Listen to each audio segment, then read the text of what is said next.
Yo. Welcome into the ChrisBeCappinn Show, man. Top of the morning. Today is November the 13th, and there are only 3 games in the NBA, so it should be a little bit of a quicker show today. Want to give you guys a quick recap. I was looking at something I wanted to look at right before we started, though, so I could share this on one of the games. There's some supporting evidence for one of the plays that I want to make. But real quick, as far as yesterday goes, Sengun loved this assist yesterday. I told you guys why on the show. In betting it, Sengun finished right at 6 assists, even though it was a juice number to the over. Didn't get the 7. Sar under his 7.5 rebounds. It looked good at halftime. He only had, I think, 4 second half starts. He gets 10. So he finishes with 14, 15 rebounds yesterday. I lost that one as well. Liked the play because Houston was the best rebounding team. Thought Sar may be sitting on the bench because of the minutes. And then we put a little sprinkle on his triple-double. That was a loser. End up playing the Knicks. Knicks absolutely looked like they forgot how to play basketball last night, turned the ball over left and right, really can't get a stop. Orlando's offense looks the greatest that I've seen it look, and their defense looked the best I've seen it look. So that was a loser. And the Houston Rockets to score 100 points was plus money. Score 100 points through the first 3 quarters on FanDuel. I sent that out a couple minutes before the game, and they did get there. So overall, still not a great night for me. Myself, the things that we talked about in late games, Denver money line. Yesterday morning was minus 155, whatever, minus 150. That line was too late for me to send out before the game started. So that wasn't an official play. And then Sacramento team total under. Easy winner yesterday, but was not official plays for myself yesterday. So still need to do a little bit better. 3-game slate. Hopefully we can jump into it, find some ways to make some money today. I feel like my internet is going a little bit slow. Y'all let me know if I'm lagging in the comment section. Yeah, y'all let me know if I'm lagging in the comment section. And let's jump into it for today. So we'll start with jaXon, your AI sports betting tool. The see odds for this. The prompt yesterday was what was the best total. I didn't give you guys a player prop because jaXon was just taking a little bit too long. But the total play was the Denver Nuggets and the Los Angeles Clippers yesterday over the 224.5, and it got there super easily. 246 points scored last night between Denver and the Clippers last night. So that was an easy winner yesterday. As far as today, we're going back to player props. jaXon was the 2 best in the NBA today based on this year's current stats and matchups. jaXon likes Lauri Markkanen over his 2.5 3-point makes. It says that Markkanen has been a high volume and efficient long range shooter recently in the matchup. Plus the roster context heavily tilts towards more catch and shoot 3-point attempts for him. He's averaging 3.336 3-pointers made across 11 games, and his home splits is even much stronger, averaging 4.2 3-pointers make per game at home, over 80% hit rate. Over his last 10 games, he's hit the over 70% of the time. In his last 15 games, he's hit the over 73.3% of the time. The Jazz are missing interior rotation players like Walker Kessler, Tyler Hendricks, Kyle Anderson, which increases Markkanen's perimeter usage and his offensive responsibility. He's also hit the over in the single recent meeting versus Atlanta. Versus opponent means equals 8.0 in that one game. So he went over he went over far in that game. Hit 8 threes in that last game. So that's the first look. The other one is, and I don't see odds for it. Let me just see if I can find some. I don't see odds for it. So you guys got to shop around. For whatever reason, I don't got odds. The next one is Devin Booker, another 3-point prop. Over his 1.5 3-point makes, it says Booker's 3-point volume has been solid, especially at home. And the Pacers injury list removes key players / playmakers like Tyrese Halliburton, Benedict Mathurin, both listed as out, which should increase Phoenix's offensive run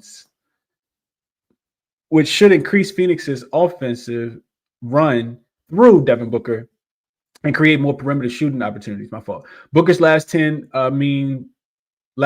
minus 10 mean on 3-point makes is 2.4. His season mean is 2.27, and his home mean is 2.67. All comfortably above the 1.5 line. He hit the over this mark in more than 50% at a more than 50% clip, and has shown hot short samples still / deflection numbers that often leads to extra catch and shoot opportunities for him. Opponent defense versus position ranked 6th, a middle strong opponent, but the Pacers' absences blunt that rank out for this game. So Devin Booker over his 1.5 threes, and the other look was on Lauri Markkanen over his 2.5 threes. So those are the 2 looks that jaXon likes for today. All right, I forgot to even change the graphic over here. But if you guys are interested, the link is in the description. jaXon, we got on the board for today. Real quick, I didn't even go through. We got procedures strategy early in the morning. Appreciate you tapping in. Says, good morning, Chris. Watch the Magic first Knicks. Wow, that's basketball I've never seen this season. Tell me about it, though. Same. Knicks hadn't failed to cover the spread at home. I thought the team like turn over Orlando Magic, and then that happened. Orlando turned them over yeah, got the Knicks wrong. They could get the job done on the second leg of back-to-back. They proved that they could not. What up, Jay Sunshine? Says Nuggets came through. That was easy. What's up, Justin? Appreciate you for tapping in. Algina says, good morning, Chris and chat. Knicks didn't show up. Shaking my head. We all doing that. What up, Helping Hands? Again says, just wanted to say I appreciate you, my guy. Morning to the fam. Let's get it. Appreciate that for sure. Appreciate Justin. Says my internet sounds no lag. Tariq says, good morning, Chris. Warriors third quarter cashed easily. Also had the Warriors plus 3.5. Yeah, I watched that. I watched a little bit, most of the first half, and Steph was really struggling. I think he was 1 for 7 in the first half. Third quarter came, Steph was cooking. I'm talking about like he was abusing Devin Vassell. Like, man, it was kind of bad. He abused Wemby a couple times. Like he had Wemby on the, I think it was the left side, like on the perimeter on the left side, and he was at the 3-point line.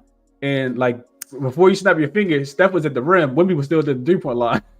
Like, yeah, Steph still got it, man. He still got it, even on the second leg of a back-to-back. But they needed that after getting absolutely smoked by the Oklahoma City Thunder, which my Lakers ended up getting smoked by the Oklahoma City Thunder as well. But let's jump into the 3 games that we have on the board for today. So first up, we got the Raptors and the Cleveland Cavaliers. This line open with the Cavs laying 5.5 is up to 7.5 now. So it is a little bit of a tricky spot, and I'll tell you guys why. So we start with the injury report, which we always have to.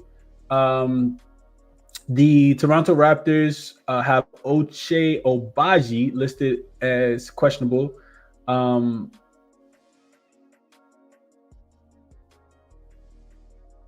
Colin Murray-Bowles is also listed as questionable. I kind of feel like they need him, especially with Jakob Poeltl like kind of getting reconditioned, which is what their coach is talking about in the post-game interview after they beat the Brooklyn Nets the other day. Then on the Cleveland side of things, this team is not in a great spot. They are playing second leg of back-to-back, third game in 4 nights, fourth game in 6 nights, fifth game in 7 nights. It's a terrible spot for the Toronto Raptors. For the Cleveland Cavaliers. But they did rest Donovan Mitchell. They did rest Evan Mobley last night. But they still will be without Tyson. He's already he's out indefinitely after sustaining the concussion in that first game against the Miami Heat. And then Darius Garland is not going to play in this game either.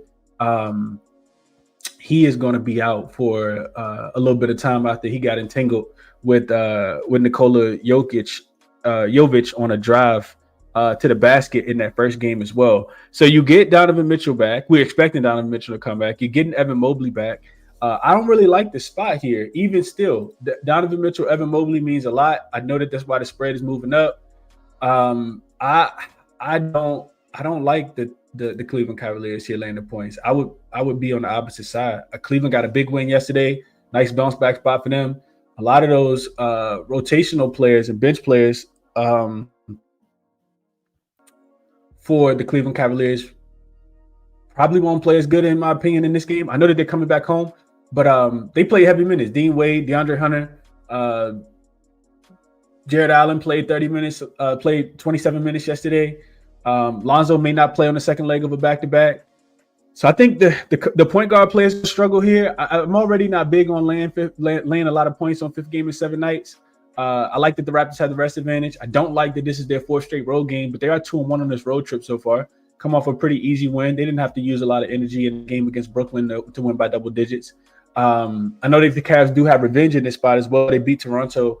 The Toronto beat them 112-101 on Halloween. They were actually getting 4.5 points at Toronto Raptors was, and Cleveland was shorthanded in that game as well. I think Donovan Mitchell didn't play in that game. Toronto, that was one of the games when Toronto actually started winning. So they've won, I think it's 4 out of their last 5. Toronto's actually been playing pretty well. The other thing I looked at was I kind of feel like the effects of not having Darius Garland.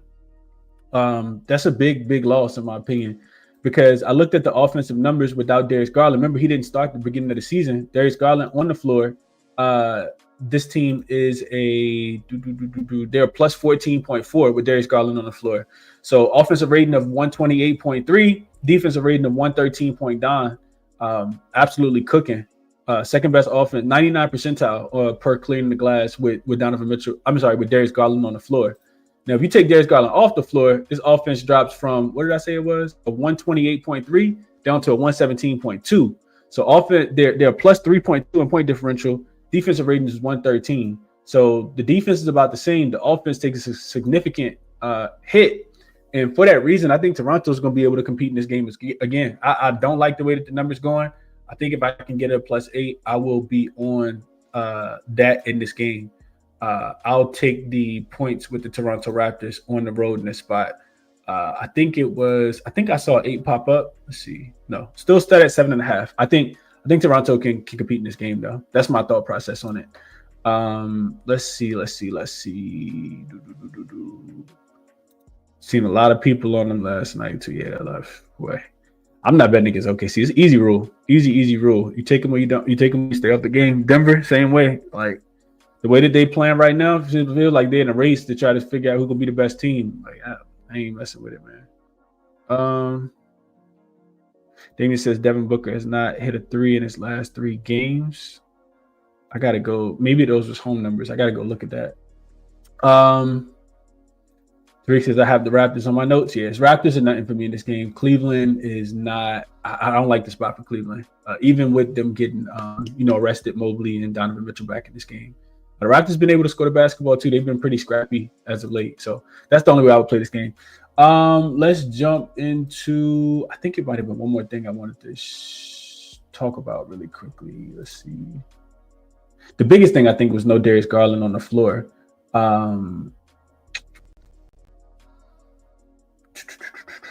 Yeah, I think that's it. That's it for that one. Yeah, Toronto plus the points is probably something that I'm going to play today. All right, let's go to the next one. We have the Atlanta Hawks and the Utah Jazz game we played in Utah. Utah's getting 2 points now. At least the last time I checked, they were getting two. This total was 233. Looks like it's coming down a little bit to 232.5. Yeah, Atlanta opened 1 point favorites. They're up to 2 point favorites, 2.5 on a couple books. So on the Atlanta side of things, of course, they're playing second leg of back-to-backs as well, traveling from Sacramento. They didn't have to play super hard in Sacramento because Sacramento doesn't know how to play hard anymore. So, I mean, that was a relatively easy win yesterday. They went to Sacramento, laying, 3.5, 4 points in that game, ended up winning by 33 points. None of the starters played more than 24 minutes. It looks like Jalen Johnson played 24 minutes. Reese Shea played 22. Porzingis played 23. Nickeil Alexander-Walker came back at 14. Dyson Daniels played 27. And the bench guys got in to play a lot because, I mean, this game was over with at halftime. In the third quarter, it was definitely over with. So the Utah Jazz, on the other hand, are playing 3rd and 4, but this is their 3rd straight home game. One thing, and they're also coming off a win as a dog, so it could be a little bit of a letdown spot. They did beat the Indiana Pacers, smoked the Indiana Pacers in their most recent game, beat the Pacers by 24 points. In that last game. They do have another home game coming up, but they have 2 days of rest after this game before they play Chicago. The Hawks are not necessarily in the greatest spot. Second leg of back-to-back, 3rd and 4, 4th and 6, and 5th and 7. And now they're traveling into altitude. It doesn't set up well for it's not a great spot for the Hawks. They have started this road trip looking really, really good. After beating the Lakers at home on Saturday, they came to LA, beat the Clippers. Then they smoked the Kings. So 3rd straight road game. Like I said, 5th game in 7 nights. Still not a great spot. It's too rare that you get multiple teams, and now you're traveling into altitude. So what I like in this game, I'm actually going to show you guys. I'll show you guys this over on the Money Baller. What I like in this game is see if I can get it. Okay, there we go. I like the Jazz offensively in this game. I do. I don't know if I want to take points with them, but they have been absolutely cooking at the crib. So if we come up here and toggle Atlanta Hawks, well, let's see. Yeah, if we go to Atlanta Hawks, you can see all the situational stuff that I just named. Then you got some noticeable trends. Jazz 5-0 at the crib, 4-0 ATS as a home dog. So they covered every single game, 4-1 to the over. And this is what I have written down in my notes as well. So then we come down a little bit farther. You see the schedules. We see the team comparisons. So as this loads, you can see that this Jazz offense is 23rd in the NBA, 113.79. It's crazy because this is what we saw last year from the Jazz as well. 113.79, bottom 10 offensive rated team, bottom 5 defensive rated team, 119.6. I guess that's 20. That's 6th worst defensive rated team. However, we tackle this home road split for the Utah Jazz, and boom, second best offensive rated team in the NBA. So that just tells you how bad their offense is on the road, right? They go from 23rd in overall offensive rating to put them in Utah, and all of a sudden nobody can stop them. 126.58 offensive rating, and I think last night I had number 1 written down, so something must have changed. Somebody else is rated number 1 right now. Defensively, they're still not stopping anybody. They play a lot faster, top 10 in pace as well. I talked yesterday about liking the Sacramento team total under because the Hawks play defense on the road, and you can see that they are the second best defensive rated team on the season. They were 4th best going into that game yesterday. Offensively, I do expect them to be able to score. I like the over in this game. I think both teams are going to be able to score. I know Utah. I know I'm not laying points with Atlanta on the road, even though it feels like the easy play. I just don't like them coming into altitude, coming off 3 straight wins. 5th game in 7 nights is too much for me. But I do like that. Like I said, Utah, second best offensive rated team, the top 10 in pace in their games. I feel like you got to fade Atlanta defense a little bit, even though they have been good. I like the team total over. I like the over for the full game. Not sure which one that I'm gonna get to, but Utah team total was 115.5. They're 4-1 to their team total over. You can see that number right here. If they're at home, 4-1 to the team total over first half and full game. And they're averaging 133 points in this spot. I looked that up, SDQL. And that's what only won overtime. So I like the Jazz to be able to score the basketball. Atlanta defense to kind of take a step back in this one. That's the way that I'm betting if I'm betting this game. And I think Lauri Markkanen could go crazy in this game as well. I like the matchup for Lauri Markkanen against Jalen Johnson. Those are my quick thoughts on that one. And then first quarter, for whatever reason as well, the Jazz are, I'm pretty sure, averaging more points at home in the first quarter than the Denver Nuggets are. The Jazz are averaging 38.6 points in the first quarter. That's absolutely insane. 38.6, and they're giving up 27.8. So maybe even Jazz early. The Nuggets are averaging 34. So yeah, the Utah Jazz are averaging, I'm pretty sure 38.6 is the most points in the first quarter in the NBA. This is probably best home first quarter team in the NBA. So that's my thought process on this one. Let's see what you guys are saying here. What's up, Charles? Appreciate you for tapping in. Justin said Jazz plus 2.5 in my pocket. AOD says Detroit. Yeah, they didn't even need Cade last night. Still smoked the Bulls. I couldn't mess with the Bulls without Giddey on the road. That is not what I want to do with my money. Charles says I like Utah at the crib. Justin says Houston Jazz 5-0 ATS. No reason to get in front of that. I agree with that. Atlanta has been playing much better basketball, but altitude, man, it's crazy. Brian says give me the Raptors here. Waiting on the Cavs injury report. Might get a better number. I agree with that, Brian. So we are thinking the same. I love it. Says how about Dyson Daniels 6 assists? Love it. I love it. I saw my guy RC had a Dyson Daniel 5.5 assists yesterday. He cashed that pretty easily. He had 8 assists last night. He only played 27 minutes. So, I mean, not like the Jazz stopping anybody. I just showed you guys the numbers. I do like that play a lot. Tariq says I'll have Utah as well. Yeah, Utah's they've been really, really good at the crib, man, for whatever reason. Real quick, just pull it up. Jazz they're 3-2 straight up, 5-0 against the number. Beat the Clippers outright. Remember, first game they were getting 10.5. Won that game outright. Then beat the Suns outright, 138 to 134. Lost to the Trailblazers by 2. They were getting 3.5. Lost to the Timberwolves by 7. They were getting 7.5, and then most recently they were getting 2 against the Pacers 2 nights ago and beat the Pacers by 24. So yeah, they've been good at the crib. You fade them on the road, you take them at home, especially with a team playing 5th game in 7 nights. It's not a great spot. I was hoping we get a few more points with Atlanta, but I kind of feel like the books know the Jazz are the right side in this game. All right, next one up, Pacers Suns. Last one on the board, Pacers Suns. So we checked the injury report because the Pacers always have an extensive one. Pacers have Furphy listed as out, Quinn Jackson is out, Benedict Mathurin is out, Obi Toppin is out. Nembhard is back, Aaron Nesmith, Pascal Siakam, Tony Bradley is look like who they starting at center right now, and then Jeremiah Robinson Earl at the power forward position. Indiana is coming off a really poor performance. We kind of just talked about it against the Utah Jazz in their most recent game. They got absolutely obliterated. If I know anything about, I know the Indiana Pacers are not going to be that great, but I also know that was, Aaron Nesmith, second game back, and he played well. He had 25 points, shot 9 for 15 from the field. Maybe they're just missing too many bodies. That was TJ McConnell's first game back as well. I just kind of feel like the Pacers are going to at least show up and compete in this game after giving up 152 points in their last game. The Suns have been absolutely balling though. But sticking with Indiana, they have the rest advantage. This is their 4th game in 6 nights. They've lost 5 in a row. They're 1-4 against the spread in their last 5 games. It's the last game before game road trip. I think they got Toronto coming up in like 2 or 3 days. And then we get to Phoenix. Phoenix, of course, played last night in Dallas. They won their games. They're playing second leg of back-to-back, 3rd and 4th, 4th and 6th. A little bit of travel from Dallas to Phoenix. They've won 4 in a row. They've covered all 4. Phoenix has actually looked pretty good. And they're also 6-0 against the spread at home this season. Looking back to last season when these two teams played, Indy won both and covered both. So this is a little bit more of a tougher one for me.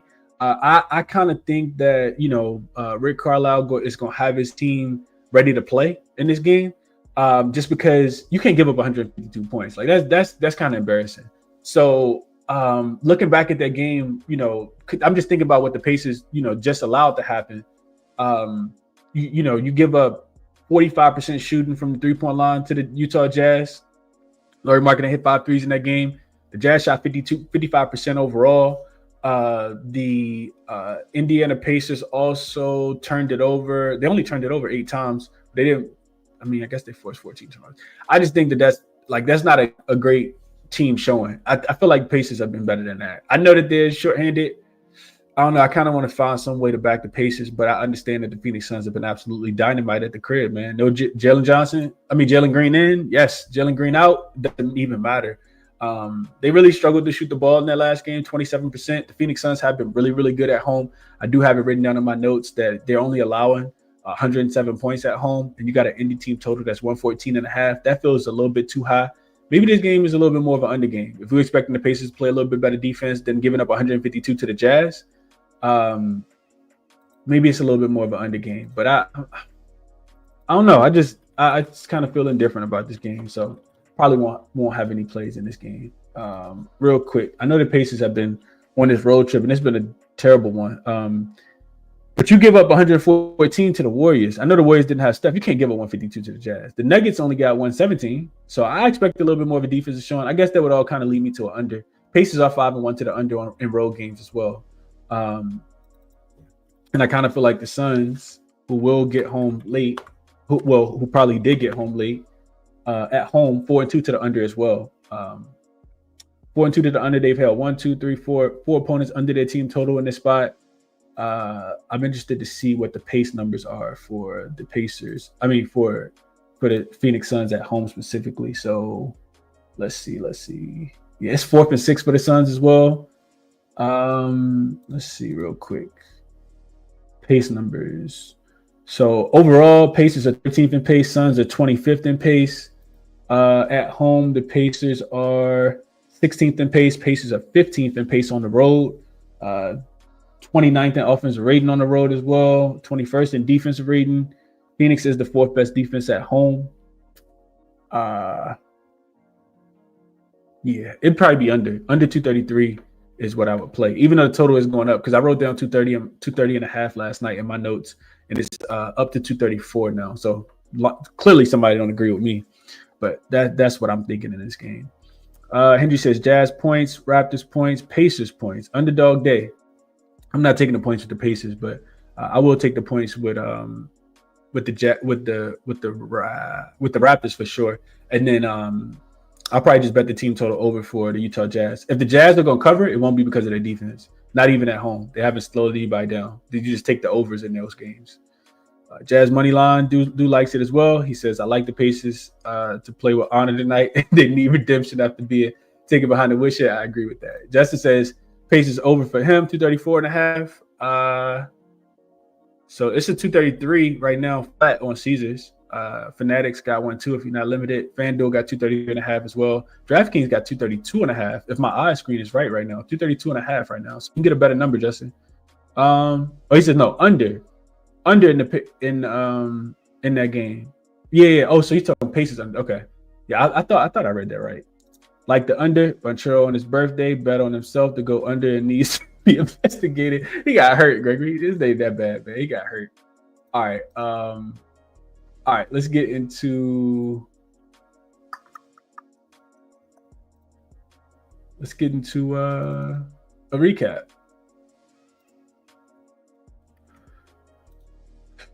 Oof. All right. So Toronto, I'm gonna try to get a +8, but I take Toronto plus the points. No Darius Garland is big in my opinion. Utah, man.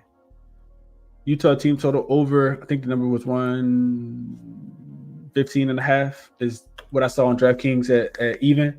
Utah first quarter team total over. That's a sneaky one.